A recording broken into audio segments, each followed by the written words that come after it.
Hello मेरे प्यारे दोस्तों, कैसे हैं आप लोग। उम्मीद करेंगे कि आप लोग अच्छे होंगे और मन लगा के पढ़ते होंगे। तो आज का क्लास है मेरा 10th का मैथ वास्तविक संख्या प्रश्नावली 1.2। इसकी पहले की क्लास में हमने बताए थे आप लोगों को 1.1 के बारे में। तो आज हम स्टार्ट कर रहे हैं प्रश्नावली 1.2 का पहला प्रश्न से। तो बताइए आप लोग, जो अभाज्य संख्या किसे कहते हैं, क्योंकि इस प्रश्नावली में जो है इसी पे आधारित है। तो अभाज्य संख्या किसे कहते हैं, तो वैसी संख्या जिसे जो एक और स्वयं के अतिरिक्त किसी अन्य संख्या से विभाजित न हो, उसे ही हम क्या कहते हैं, अभाज्य संख्या कहते हैं। जैसे एक हम बोर्ड पे क्वेश्चन लिखते हैं, आप लोग बताइए कि 120 का अभाज्य गुणनखंड के गुणनफल के रूप में व्यक्त कीजिए। अगर प्रश्न रहेगा तो उसको हम किस प्रकार से हल करेंगे। तो स्टार्ट कर रहे हैं यहाँ से। क्वेश्चन रहेगा 120 का जो है अभाज्य गुणनखंड करना है और गुणनफल के रूप में इसको व्यक्त करना है। तो किस प्रकार से करेंगे हम, तो इससे हम सबसे पहले क्या करेंगे, हम फैक्टर कर लेंगे। 120 का क्या करेंगे हम, यहाँ से इसका अभाज्य गुणनखंड कर लेंगे। तो अभाज्य गुणनखंड जो करेंगे हम, तो सबसे पहले ये जानेंगे कि अभाज्य गुणनखंड जो होता है वो कौन कौन सी संख्याएं होती है अभाज्य गुणनखंड में। हम बताए थे आप लोगों को, जो अभाज्य गुणनखंड में होता है 2 होता है, 3 होता है, 5 होता है, 7 होता है, 9 होता है, 11 होता है, फिर 13 होता है, डॉट डॉट करके कहाँ तक आगे और भी अनंत तक। ये जो संख्याएं हैं ये सभी क्या है, तो अभाज्य संख्याएं हैं। तो सबसे पहले हम क्या करेंगे, इसमें हम पहले 2 से लगा कर देखेंगे। 2 से नहीं लगेगा तो हम आगे 3 से लगाएंगे, 3 से भी नहीं लगेगा तो 5 से। उसी प्रकार से हम आगे की तरफ हम बढ़ेंगे। तो हम सबसे पहले यहाँ पे क्या करते हैं, 2 से लगाते हैं, क्योंकि ये संख्याएं जो है 2 से लग जाएगा। तो 2 से लगाएंगे तो 2 छक्के 12 0, 60 बार में कटा। फिर 60 को हम लगाएंगे 2 से, तो कितना बार में कटेगा, तो 30 बार में कटेगा। फिर 2 से लगाएंगे तो ये 15 बार में कटेगा। फिर अब 2 से नहीं लगेगा तो हम क्या करेंगे, अब 2 से नहीं लगेगा तो हम 3 से लगाएंगे। 3 से जो लगाएंगे तो 3 पंचे 15, यानी ये 5 बच गया और एक संख्या बच गया, तो ये ऐसे ही रह जाएगा। तो इसको हम क्या करेंगे, 120 का जो अभाज्य गुणनखंड किए हैं, तो इसका गुणनफल के रूप में कितना आया है, क्या क्या आया है, तो 1 2 3, यानी 2 कितनी बार आया है, 3 बार गुने 3 कितना बार आया है, 1 बार आया है तो 3 हो जाएगा। फिर 5 कितना बार आया है, 1 बार आया है तो 5 हो जाएगा। तो जब भी इस प्रकार का प्रश्न आपके सामने रहे तो हम क्या करेंगे, अगर बोले कि अभाज्य गुणनखंड के गुणनफल के रूप में व्यक्त कीजिए, तो हम इसको इस प्रकार से सजा कर लिख देंगे।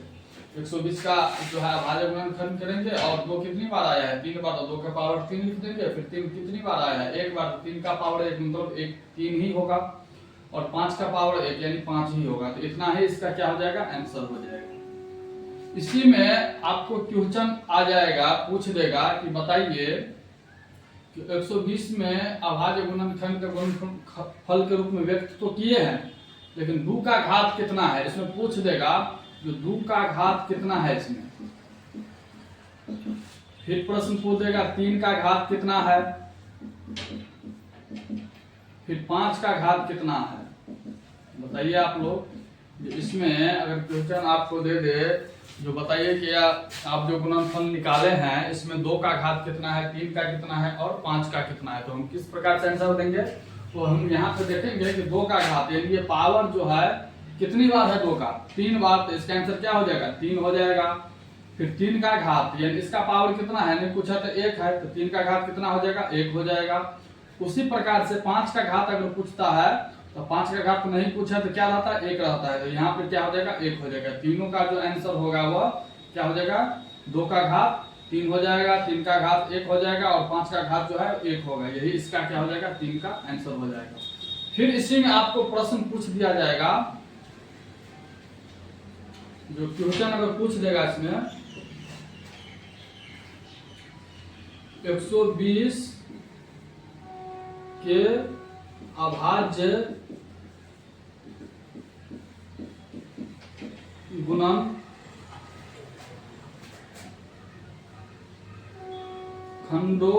को गुणनफल के रूप में व्यक्त कीजिए। गुणनफल के रूप में क्या करना है, व्यक्त कीजिए।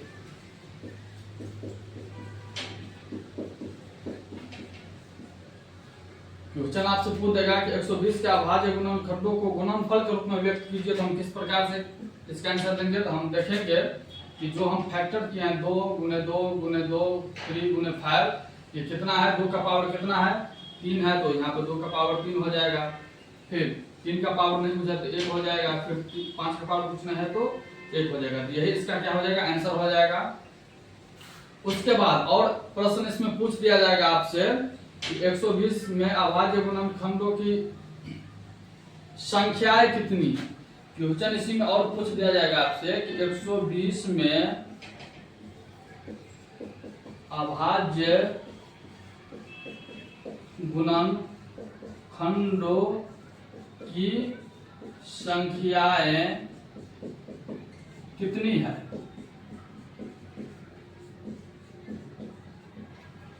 इसमें आपसे प्रश्न पूछ दिया जाएगा कि बताइए कि 120 में अभाज्य गुणनखंडों की संख्याएं कितनी है। तो हम इसमें क्या करेंगे, हम अभाज्य गुणनखंडों की जैसे ही संख्या पूछेगा जिसमें हम क्या याद रखेंगे, तो नंबर ऑफ बेस याद रखेंगे। नंबर ऑफ बेस यानी ये इसका बेस हो गया है। तो आधार इसका कितना है, नंबर ऑफ बेस। कितनी संख्या है, 1 2 3, कितनी संख्या है 3, तो आंसर कितना हो जाएगा, यहाँ पे 3 हो जाएगा यहाँ पे। तो जब भी आपसे प्रश्न पूछे कि 120 में अभाज्य गुणनखंडों की संख्या कितनी है, तो नंबर ऑफ बेस यानी हम देखेंगे कितनी संख्या है, तो 1 2 3 संख्या है, 3 हो जाएगा। अगर पूछ दे कि 120 का अभाज्य गुणनखंड में गुणनफल के रूप में व्यक्त कीजिए, तो हम क्या करेंगे, हम तो 2 के पावर 3 गुने 3 का पावर नहीं पूछा तो 1 गुने 5 का पावर नहीं पूछा तो 1, इस प्रकार से इसको हम हल करेंगे। फिर आइए हम आप जो है प्रश्नावली 1.2 के पहला प्रश्न से हल करते हैं। तो देखिए प्रश्नावली 1.2 का प्रश्न, पहला प्रश्न क्या है, निम्नलिखित संख्याओं को अभाज्य गुणनखंडों के गुणनफल के रूप में व्यक्त कीजिए। पहला प्रश्न है इसमें 40, दूसरा है 56, तीसरा है 3825, चौथा है 5005 और पांचवा है 7429। तो इसको हम किस प्रकार से हल करेंगे हम, तो आइए सबसे पहले इसको हम पहला सवाल को हल करते हैं। यहाँ से सोल्यूशन में लिखेंगे हल। हम क्या करेंगे, 40 का सबसे पहले क्या करेंगे, अभाज्य गुणनखंड कर लेंगे। हम क्या करेंगे, हम 40 का सबसे पहले अभाज्य गुणनखंड कर लेंगे। तो हम इधर कर लेते हैं, कितना बार में लगेगा, पहले 2 से लगाते हैं, 2 दूना 4 20 यानी 20 बार में कटेगा, फिर 2 से लगाएंगे 10 बार में कटेगा, फिर 2 से लगाएंगे हम, ये 5 बार में कटेगा। तो इसका जो है अभाज्य गुणनखंड कितना आया है, 2 कितनी बार आया है, 3 बार, गुने 5 कितना बार आया है, 1 बार आया है। तो इसका क्या हो जाएगा, 2 का पावर 3 गुने 5 के पावर नहीं पूछा तो 1 है, यही इसका क्या हो जाएगा, गुणनफल के रूप में व्यक्त हो जाएगा, यही इसका आंसर हो जाएगा। यानी 40 का जो होगा अभाज्य गुणनखंड क्या होगा, 2 के पावर 3 गुने 5 के पावर 1। और इसी में आपसे पूछ देगा कि बताइए कि 2 का घात कितना है।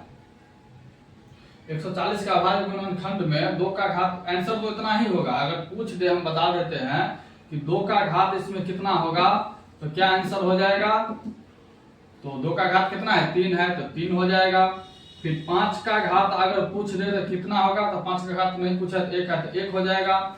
फिर इसी में आपसे अगर पूछ दे कि बताइए कि 140 में अभाज्य गुणनखंडों की संख्याएं कितनी है, 140 से है, 40 में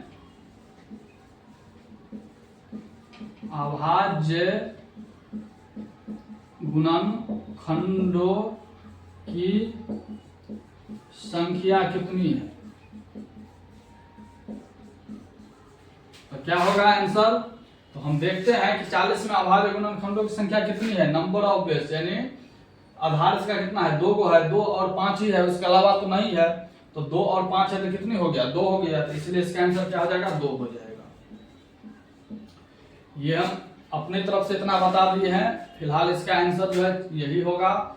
बोल रहा है निम्नलिखित संख्याओं को अभाज्य गुणनखंडों के गुणनफल के रूप में व्यक्त कीजिए। तो हम सबसे पहले 40 का क्या करेंगे, अभाज्य गुणनखंड कर लेंगे और इसको हम क्या करेंगे, हम 2 कितनी बार आया है, 3 बार, तो लिख देंगे 2 का पावर 3 गुने 5 कितनी बार आया है, 1 बार, तो यानी 5 ही होगा। यही इसका क्या हो जाएगा, अभाज्य गुणनखंड के गुणनफल के रूप में व्यक्त हो गया। तो इस प्रकार से हम आंसर देंगे। अगर आपसे पूछ दे आगे कि इसमें बताइए कि 2 का घात कितना है, तो 2 का घात कितना है, 3 है, तो 3 हो जाएगा आंसर। फिर इसी में अगर पूछ दे आपसे कि बताइए कि अभाज्य गुणनखंड 40 का अभाज्य गुणनखंड में 5 का घात कितना है, तो 5 का घात नहीं पूछा है तो 1 हो जाएगा। अगर इसी में आपसे पूछ दे कि बताइए कि 40 में अभाज्य गुणनखंडों की संख्याएं कितनी है, तो हम क्या आंसर देंगे, हम तो देखेंगे नंबर ऑफ बेस, कितनी नंबर है इसमें, 2 नंबर है, 2 और 5 है, उसके अलावा नहीं है, तो कितनी संख्या हो गया 2, तो इसका आंसर कितना हो जाएगा 2 हो जाएगा। इस प्रकार से इस प्रश्न को हम हल करेंगे। फिर आइए इसका दूसरा क्वेश्चन हम देखते हैं। दूसरा है 56, यहाँ से हम लिखते हैं 56। इसका भी जो हल करेंगे हम, तो सबसे पहले क्या करेंगे, हम अभाज्य गुणनखंड कर लेंगे 56 का। तो 2 से लगेगा 2 दूनी 4, 2 28 16, 28 बार में कटेगा, फिर 2 से 2 का 2, 2 चौका 14 बार में कटेगा ये, फिर 2 से 7 बार में। यानी हम देखते हैं यहाँ से कि 56 का क्या होगा अभाज्य गुणनखंड, 2 गुने 2 गुने 2 गुने 7, यानी 2 के पावर 3 गुने 7। यही इसका क्या हो जाएगा, गुणन आंसर हो जाएगा, गुणनफल के रूप में व्यक्त हो गया, क्योंकि 2 का पावर कितना है 3 है और गुने 7 का पावर नहीं पूछा तो 1 है, तो यही इसका क्या हो जाएगा आंसर हो जाएगा 56 का। 2 के पावर 3 गुने 7 के पावर 1, यानी नहीं पूछा तो 7 ही होगा। अगर इसमें भी पूछे कि बताइए कि 7 का घात कितना है, 56 में 7 का घात कितना है, नहीं पूछा तो 1 हो जाएगा। अगर 2 का पूछ दे घात कितना है तो कितना, 2 का घात कितना है 3 है, तो 3 हो जाएगा। फिर इसी में पूछे कि बताइए कि इसमें गुणनफलों की संख्या कितनी है, 56 के अभाज्य गुणनखंड में गुणनफलों की संख्या कितनी है, 56 के अभाज्य गुणनखंडों की संख्या कितनी है, 56 में अभाज्य गुणनखंडों की संख्या कितनी है। अगर पूछ दे कितनी है तो हम क्या आंसर देंगे, तो कितनी है, नंबर ऑफ बेस याद रखेंगे हम, 1 और 2, 2 ही संख्या है ना, 2 और 7 है, इसके अलावा नहीं है, तो कितनी संख्या हो गया 2 हो गया, तो इसलिए इसका आंसर कितना हो जाएगा 2 हो जाएगा। तो इसका क्या हो जाएगा आंसर हो जाएगा। फिर आगे के सवाल को हम जानते हैं, तो इधर मिटा लेते हैं पहले।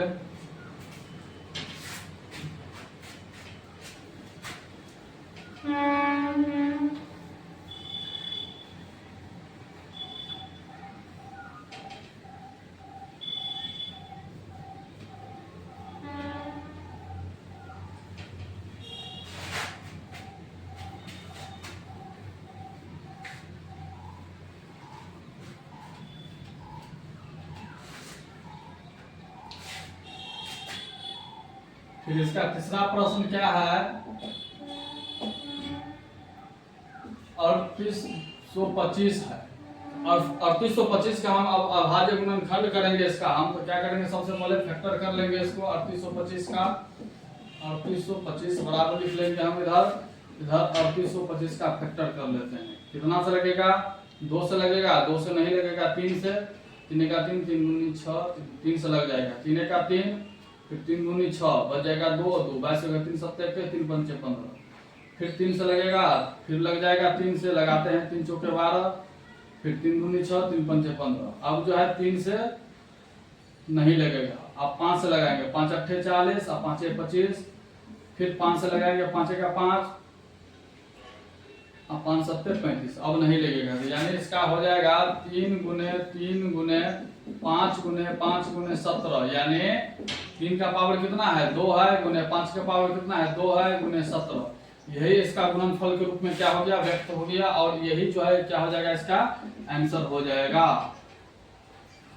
3825 का क्या होगा, अभाज्य गुणनखंड के गुणनफल के रूप में व्यक्त करेंगे हम, तो इसका फैक्टर कर लेंगे और लिख देंगे 3 कितनी बार आया है 2 बार, तो लिख देंगे 3 का पावर 2, गुने 5 कितनी बार आया है 2 बार आया है, तो 5 का पावर 2, गुने 17 कितनी बार आया है 1 बार, तो 17 ही हो जाएगा। अगर फिर आप इसमें पूछ दे प्रश्न कि बताइए कि 3825 में जो 3 का घात कितना है, 5 का घात कितना है और 17 का घात कितना है, तो क्या आंसर देंगे हम, इसमें पूछेगा 3 का घात बताइए क्या होगा, कितना है, कि 5 का घात कितना है और 17 का घात कितना है, तो क्या आंसर देंगे हम यहाँ से, तो 3 का घात कितना है 2 है, तो 2 हो जाएगा, फिर 5 का घात कितना है 2 है, तो 2 हो जाएगा, फिर 17 का घात कितना है नहीं पूछा तो 1 है तो 1 हो जाएगा, यही 3 का घात 2 हो जाएगा, 5 का घात 2 हो जाएगा, 17 का घात कितना होगा 1 होगा। फिर उसी प्रकार से अगर इसी में पूछ दिया जाएगा कि बताइए कि 3825 में गुणनखंडों की संख्या कितनी है, अभाज्य गुणनखंडों की संख्या कितनी है। 3800 क्वेश्चन अगर पूछ दे 3825 में अभाज्य गुणनखंडों की संख्याएं कितनी है,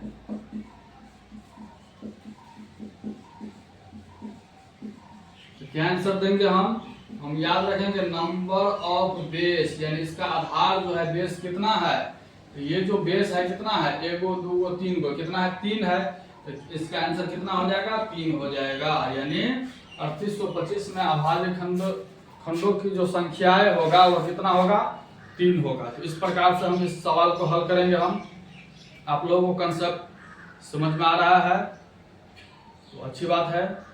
देखिए आगे की हम प्रश्न को अब हल करते हैं। क्वेश्चन 3 हो गया, 4 को हल करेंगे हम।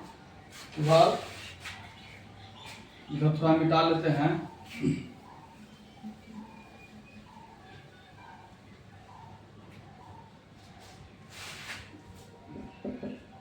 चौथा प्रश्न है 5005। इसको हम हल करेंगे अभाज्य गुणनखंड के गुणनफल के रूप में। तो हम सबसे पहले सॉल्यूशन लिख लेंगे हल 5005 बराबर, इधर अब क्या करेंगे फैक्टर कर लेंगे हम। कितना से लगेगा 5 से लग जाएगा, 3 से पहले 2 से तो नहीं लगेगा, 3 से लगा के देखते हैं। 3 दूनी 6 नहीं लगे, 3 6 18, 3 से नहीं 5 से लगेगा। 5 का 5 00 5 का 5, फिर लगाते हैं 5 7 से लगाते हैं, 7 का 7 3 0 7 चौका 28 और 7 या 21, फिर 11 से लगाते हैं 11 का 11 11 का 33। यानी ये इसका जो हो गया 5 गुने 7 गुने 11 गुने 13 हो जाएगा।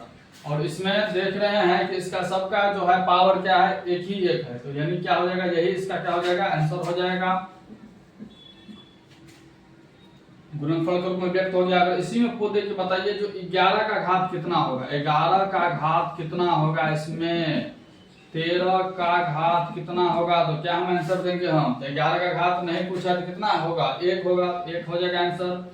फिर 13 का घात भी कुछ नहीं है तो यानी 1 हो जाएगा, नहीं कुछ रहता तो 1 छिपा रहता तो 1 हो जाएगा। यही इसका क्या हो जाएगा आंसर हो जाएगा। फिर इसमें पूछ दे आपको कि बताइए कि 5005 में अभाज्य गुणनखंडों की संख्याएं कितनी है। 5005 में अभाज्य गुणनखंडों की संख्याएं कितनी है, क्या आंसर देंगे हम यहाँ पे। तो नंबर ऑफ बेस, यानी हम इसका बेस देखेंगे कितना है, तो 5 7 11 13 क्या कहो 1 2 3 4 है, तो यहाँ पे क्या हो जाएगा आंसर 4 हो जाएगा। तो 5005 में अभाज्य गुणनखंडों की संख्याएं जो होगी वो कितनी होगी, तो 4 हो जाएगी। इस प्रकार से हम हल करेंगे इस प्रश्न को। फिर आइए इसका 5वां प्रश्न है 7429 है।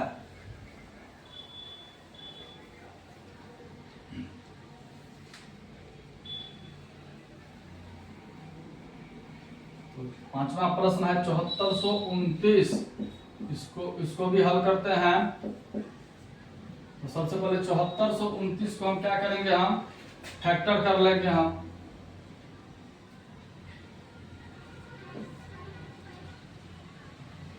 देखते हैं 2 से लगा के लगेगा, 2 से नहीं लगेगा, 3 से 3 दूनी 6 3 चौके 12, 3 से भी नहीं लगेगा, 5 से भी नहीं लगेगा, 6 7 से भी नहीं लगेगा, 9 से 9 फिर 2 9 18 9 से भी नहीं लगेगा, 11 से लगाते हैं,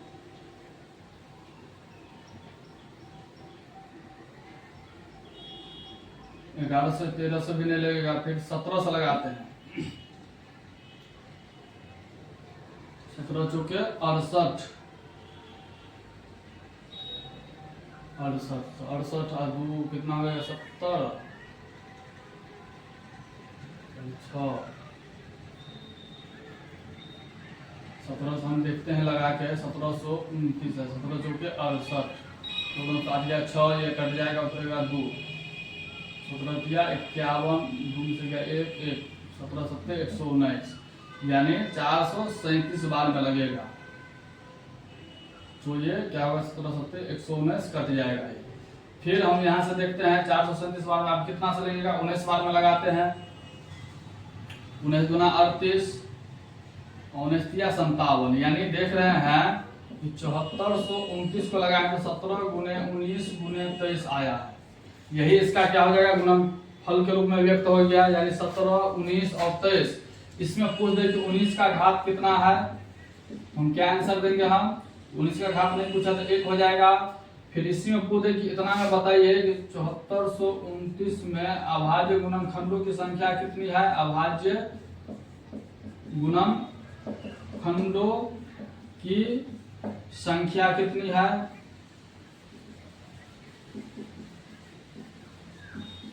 तो देख रहे नंबर ऑफ बेस 1 2 3, 3 गो है तो 3 इसका क्या हो जाएगा, आंसर हो जाएगा।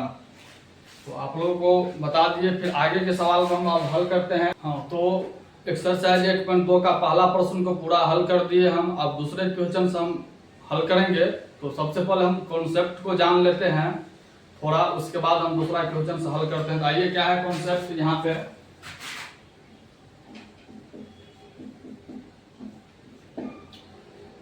फॉर्मूला होता है, सूत्र।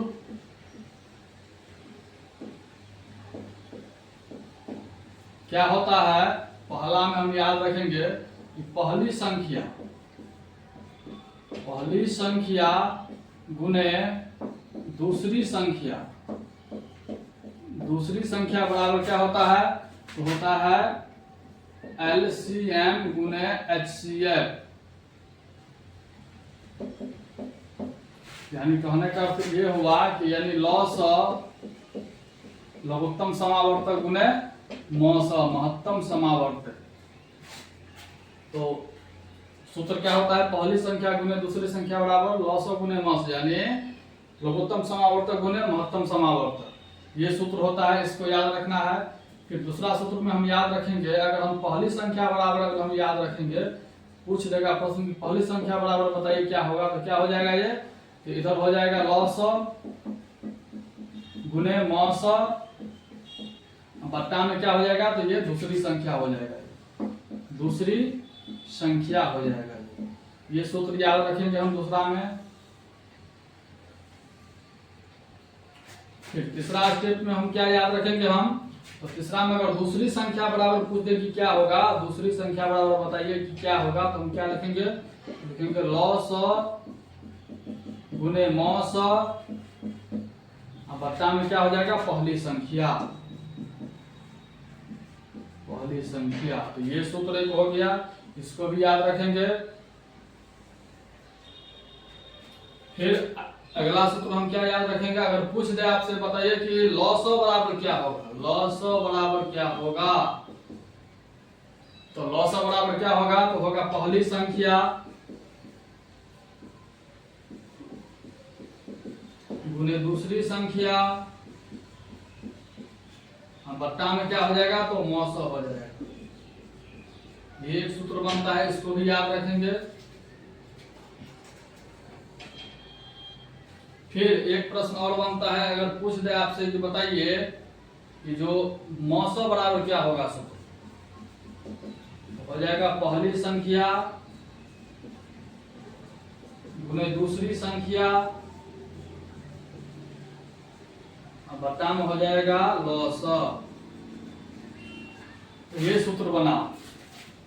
तो पहला सूत्र क्या बना, होता है पहली संख्या गुने दूसरी संख्या बराबर होता है लॉस गुने मौस, यानी लघुत्तम समावर्तक गुने महत्तम समावर्तक, यानी अंग्रेजी में जो तो LCM गुने HCF। तो पहला सूत्र पहली संख्या गुने दूसरी संख्या बराबर होता है लॉस गुने मौस।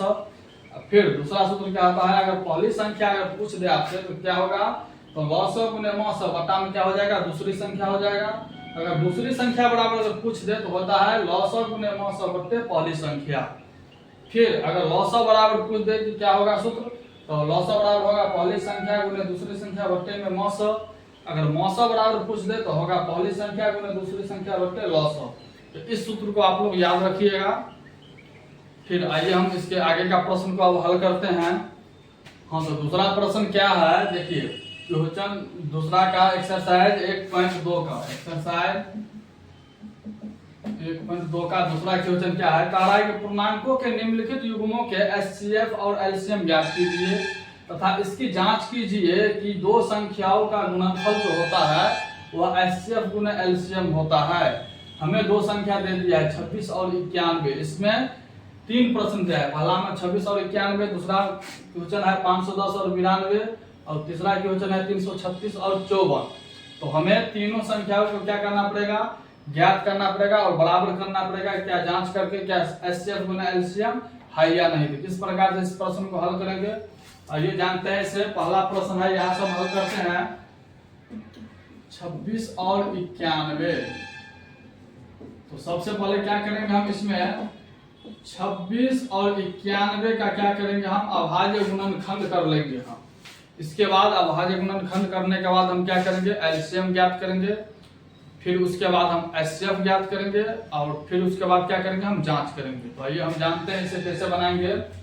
तो 26 का जो हम अभाज्य गुणनखंड करेंगे हम, तो 26 का 2 से लगेगा 13 बार में, यानी 2 गुने क्या हो जाएगा, ये 13 हो जाएगा।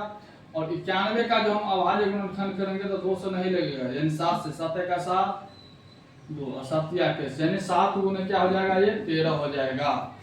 तो हमने क्या किए, पहले 26 और 91 का अभाज्य गुणनखंड कर लिए। 26 का अभाज्य गुणनखंड किए तो 2 गुने 13 आया, फिर 91 का अभाज्य गुणनखंड किए तो 7 गुने 13 आया।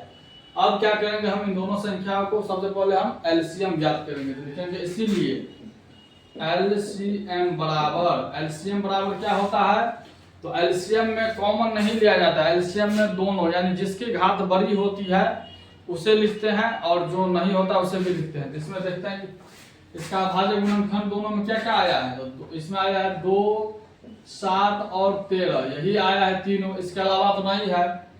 तो हम देखेंगे कि क्या करेंगे, एलसीएम में जो सबसे बड़ा घात होगा उसको हम लेंगे। तो हम देखते हैं इसमें कि 2 का घात, यानी देख रहे हैं इसमें 2 का घात, तो सबसे बड़ा घात क्या है, इसमें नहीं कुछ है, 1 है तो 2 ही हो जाएगा, गुने 7 का बड़ा घात कितना है, तो 7 ही है, नहीं कुछ है तो 1 है तो 7 हो जाएगा, गुने देखते हैं 13 का घात कितना है, तो 13 का देख रहे हैं कि इसमें दोनों है, तो इसमें भी एक घात एक ही है और इसमें भी घात एक ही है, तो समान है, तो हम 13 ले लेंगे।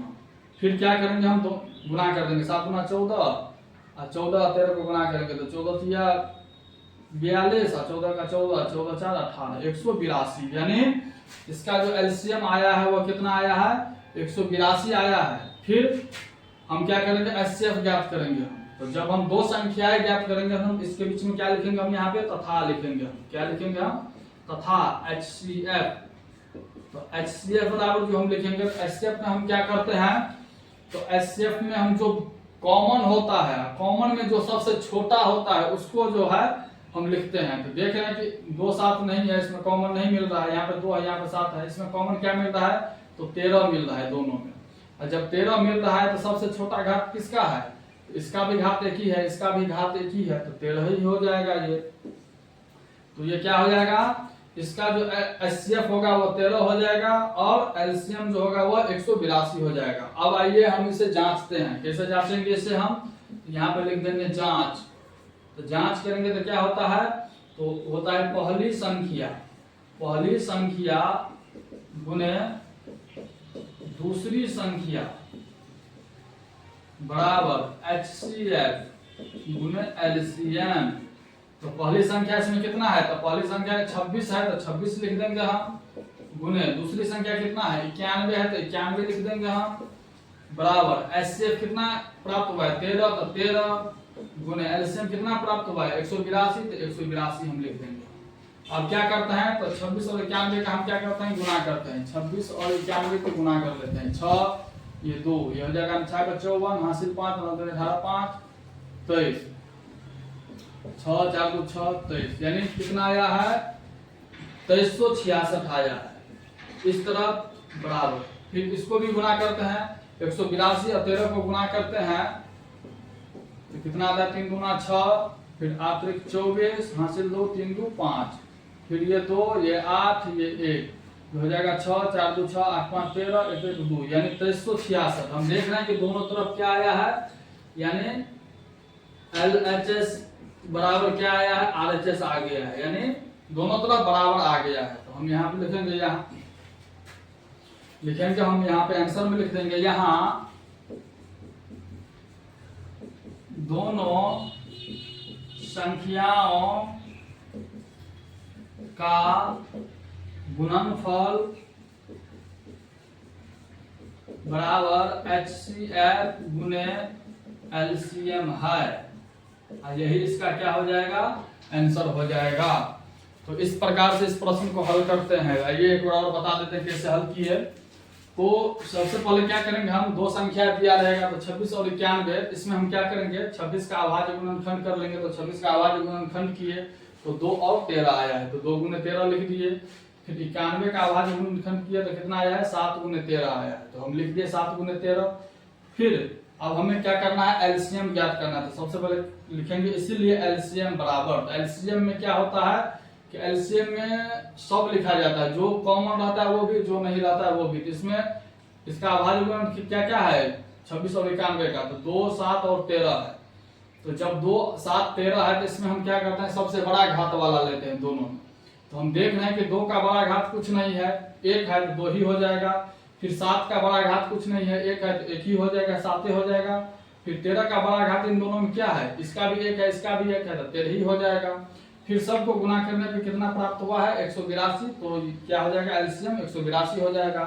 फिर जैसे हम दूसरी संख्या ज्ञात करेंगे तो बीच में हम तथा लिखेंगे, हम तथा एचसीएफ बराबर, एचसीएफ में क्या होता है, तो दोनों में जो कॉमन रहता है, कॉमन में जो सबसे छोटा रहता है वही हम लेते हैं, बड़ा नहीं।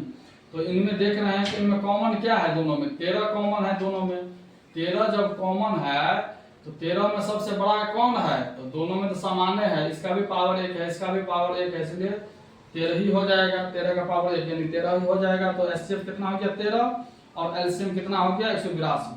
फिर बोल रहा है सवाल में कि जांच कीजिए क्या कि दो संख्याओं का गुणनफल एचसीएफ गुना एलसीएम है या नहीं। तो हम यहाँ पे लिख दिया है जांच। सूत्र क्या होता है बता दिया था आप लोगों को कि पहली संख्या गुने दूसरी संख्या बराबर एचसीएफ गुना एलसीएम होता है। तो पहली संख्या 26 है तो 26 लिख दिया गुने दूसरी संख्या 91 है तो 91 लिख दिया बराबर एचसीएफ कितना प्राप्त हुआ है 13 तो 13 लिख दिया। फिर गुना है तो गुना एलसीएम कितना प्राप्त हुआ है 182 तो 182 लिख दिया है। फिर दोनों को गुना किया है तो आया है 2366 बराबर, इस तरफ भी दोनों को गुना किया है तो आया है 2366, यानी दोनों तरफ देख रहे हैं कि एलएचएस बराबर आरएचएस आ गया है, प्रूफ निश्चित हो गया है, दोनों तरफ बराबर आ गया है, इसका मतलब सवाल सही है। तो हम यहाँ पे लिख देंगे यहाँ दोनों संख्याओं का जो गुणनफल है वह एचसीएफ गुना एलसीएम है। फिर आइए इसके दूसरे प्रश्न का हल करते हैं। दूसरा प्रश्न है इसका 510 और 92। तो हम क्या करेंगे इसमें भी, सबसे पहले 510 का हम फैक्टर करेंगे, उसके बाद हम 92 का भी क्या करेंगे फैक्टर करेंगे, अभाज्य गुणनखंड करेंगे। तो हम यहाँ से कर लेते हैं 510 का 2 से लगाते हैं लगेगा 2 दूनी 4 1 1 2 पंचे 10 फिर 2 पंचे 10 लग गया। फिर 2 से नहीं लगेगा, 3 से 3 8 24 3 पंचे 15 लग गया। फिर 3 से नहीं लगेगा, 5 से लगाएंगे 5 का 5 और 5 7 35, यानी 2 गुने 3 गुने 5 गुने 17 आया है इसका अभाज्य गुणनखंड। फिर 92 का देखते हैं, 2 से 2 चौके 8 2 छक्के 12 फिर 2 से 2 दूनी 4 2 तिया 6, यानी 2 गुने इसका आया है 2 गुने 23। इसके अलावा तो नहीं है, तो दोनों का क्या किया है अभाज्य गुणनखंड कर लिए हैं। अब क्या करेंगे हम दोनों का एलसीएम ज्ञात करेंगे। तो लिखेंगे इसीलिए एलसीएम बराबर, हम देख पाते हैं कि इसका अभाज्य गुणनखंड दोनों में क्या क्या है, तो 2 है 3 है फिर 5 है 17 है और 23 है। इसके अलावा तो नहीं कुछ है, 2 है 3 है 5 है 17 है 23 है, इसके अलावा नहीं है कुछ। तो हम यहाँ से देखते हैं इसका एक स्टेप और लिख लेते हैं, 2 का पावर 2 गुने 23, इतना हम लिख देते हैं क्योंकि 2 बार है इसमें। तो हम यहाँ पे देख पाते हैं कि एलसीएम में क्या होगा कि जो बड़ा घात होगा वही हम लेंगे। तो हम हम देख रहे हैं कि 2 का सबसे बड़ा घात क्या है, तो 2 का बड़ा घात 2 है, 2 के पावर 2 तो लिख लिए 2 का पावर 2 गुने। अब देखते हैं कि 3 भी है, तो 3 का बड़ा घात क्या है, 3 का घात 1 है, कुछ नहीं है तो 3 हो जाएगा गुने। अब 5 का देखते हैं, 5 में बड़ा घात कौन है, तो नहीं कुछ है, 1 है तो 5 हो जाएगा, फिर गुने। 17 का बड़ा घात क्या है, तो कुछ नहीं है तो 17 ही हो जाएगा गुने। 23 का बड़ा घात क्या है, तो कुछ नहीं है, 1 है तो 23 ही हो जाएगा। अब क्या करेंगे, हम सबको गुना कर देंगे, तो 2 दूना 4, 4 तिया 12, 12 पंचे 60, 60 और 17 को हम गुना करते हैं, 60 और 17 को गुना करेंगे, 0 7 6 42, फिर ये 0 ये 6, 0 2 6 4 10, 1020, 1020 में हम 23 से गुना करते हैं, कितना होगा 0 3 गुना 6 0 3, फिर ये 0 2 गुना 4 ये 0 2, 0 6 4 3 2, यानी 23,460 आया है। कितना आया है, 23,460। इसका क्या हो गया, एलसीएम हो गया। फिर हम एचसीएफ ज्ञात करेंगे, तो बीच में लिखेंगे तथा एचसीएफ बराबर, तो एचसीएफ जो ज्ञात करेंगे हम, तो हम देखेंगे कि दोनों में जो कॉमन होगा और छोटा होगा वही लेंगे हम।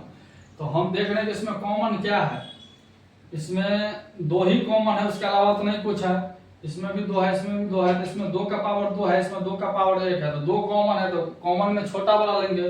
तो सबसे ज्यादा पावर 2 का 2 इसमें है, सबसे कम इसमें 1 है, तो यहाँ पे क्या हो जाएगा 2 हो जाएगा। फिर और है, और देखते हैं कि 3 भी इसमें है, इसमें 3 नहीं है, तो 3 जब नहीं है तो क्या हो जाएगा, ये तो नहीं लेंगे हम, तो 2 ही था तो 2 ही हो जाएगा इसका एचसीएफ। फिर अब क्या करते हैं, जांच करते हैं इसका। जांच करेंगे तो क्या होगा, पहली संख्या गुने दूसरी संख्या बराबर एचसीएफ गुने एलसीएम। तो पहली संख्या इसका कितना है, तो पहली संख्या 510 है, तो लिख देंगे 510 गुने दूसरी संख्या 92 है, तो 92 लिख देंगे हम। फिर इसका एचसीएफ कितना निकला है 2 गुने एलसीएम कितना निकला है 23,460, 23,460। फिर हम इसको देखते हैं गुना करके। अब हम क्या करते हैं, 510 को 92 से हम गुना कर लेते हैं, 510 को 92 से, 0 2 5 गुना 10, फिर ये 0 ये 9 9 5 45 हो जाएगा, 0 2 9 5 1 6 4, 46,920 आ गया। कितना आ गया, यहाँ पे लिख देते हैं 46,920 आया है बराबर।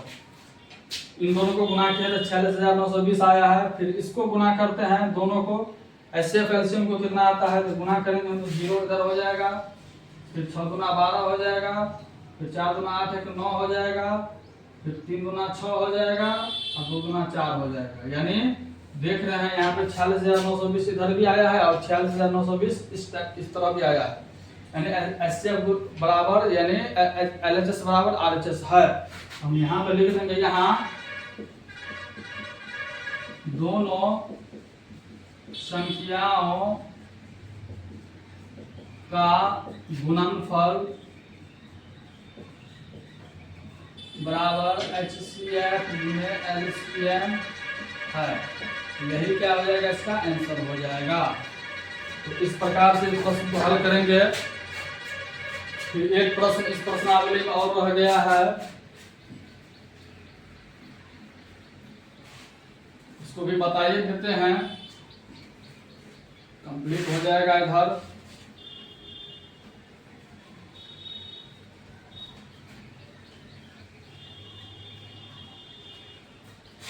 तीसरा प्रश्न है इसका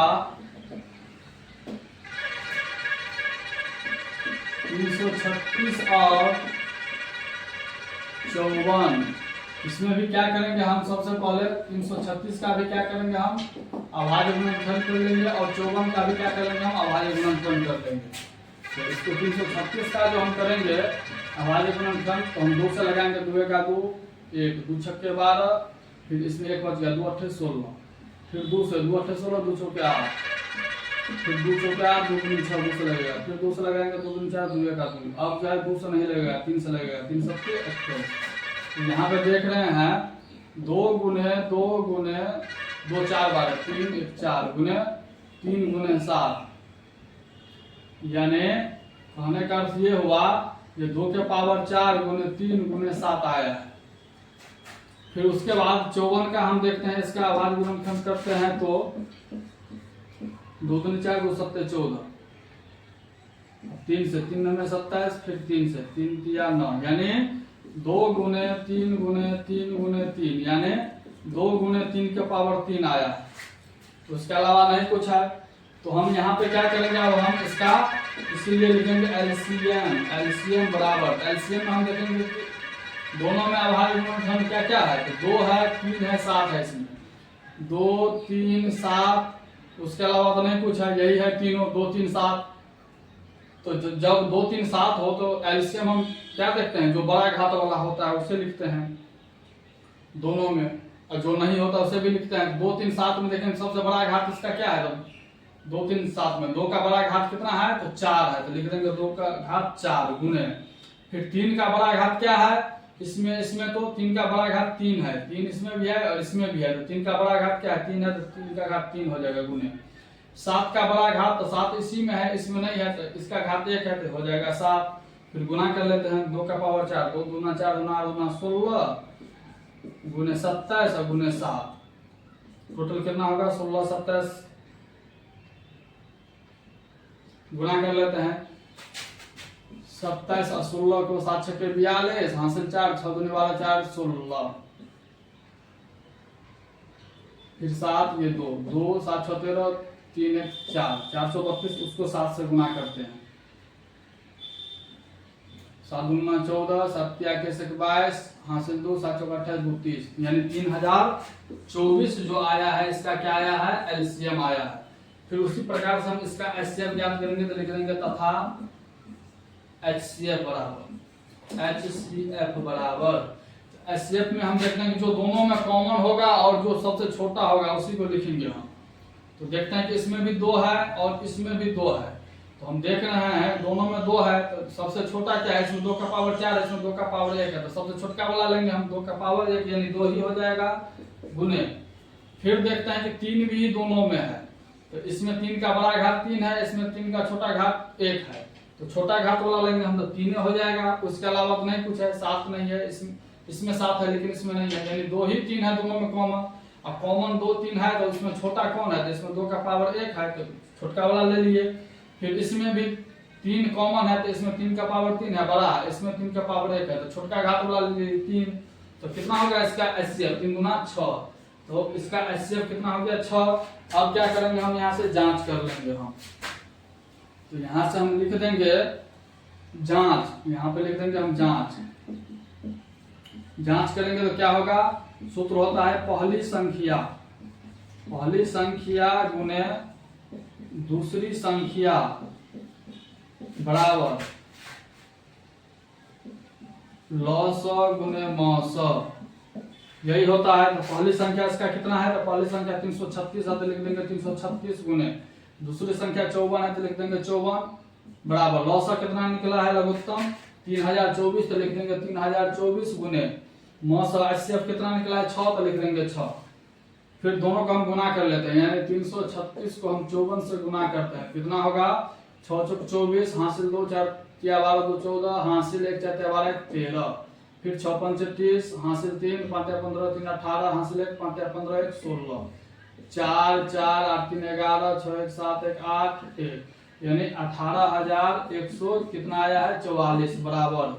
इस तरफ भी गुना करते 6 चौका 24, 6 दूनी 12 2 14, 0 यानी 1 हो जाएगा, 6 18, यानी 18144 इधर भी आया है और 18144 इधर भी आया है, यानी दोनों तरफ बराबर हो गया। हम लिख देंगे यहाँ दोनों संख्याओं का गुणनफल बराबर एचसीएफ गुने एलसीएम है, यही इसका क्या हो जाएगा आंसर हो जाएगा। तो इस प्रकार से इस प्रश्न को हल किए हैं। तो बताइए आप लोगों को क्लास कैसा लगा, अगर अच्छा लगा हो तो डबल सी लिखिए, एक सी से कॉन्सेप्ट होता है और एक सी से क्लियर होता है, यानी डबल सी कहने का अर्थ ये हुआ, डबल सी कहने का एक अर्थ यह कि कॉन्सेप्ट क्लियर, तो अच्छा लगा हो तो मेरे चैनल को लाइक सब्सक्राइब कमेंट अवश्य करें। तो आज यहीं तक, फिर नेक्स्ट क्लास में आप लोगों को क्वेश्चन नंबर 3 से स्टार्ट करेंगे। तो आप लोगों को तब तक के लिए धन्यवाद।